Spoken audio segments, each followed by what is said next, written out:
Now we're getting ready to reinstall the airbag.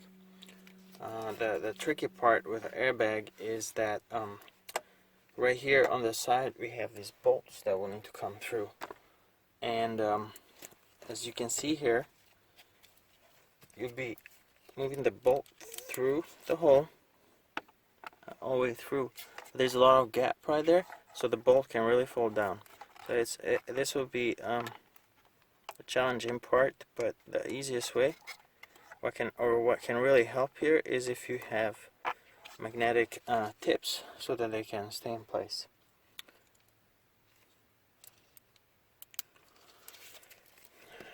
Make sure that you're staying always 2 feet away from the airbag in case it does deploy.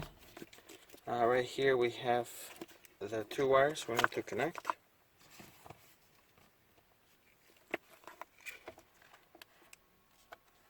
And of course orange needs to go to orange.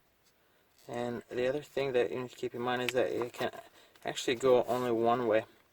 So it won't go this way, but it will go this way. So we'll have to flip the airbag up and then press it in. Once you do that, then you can push and lock it in place. And you can see that won't come out anymore. And we'll do the same thing with this one. We'll just press it in place. Don't press on this yet. Once it's seated all the way in, then you can go ahead and lock it. Alright, so you can go ahead and place the airbag.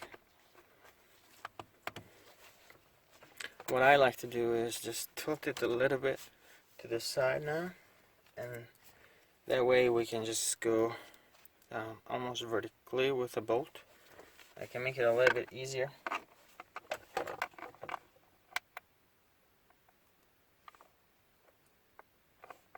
Yeah. We want to make sure that we have the other bolt in place, and then you can go ahead and tighten both.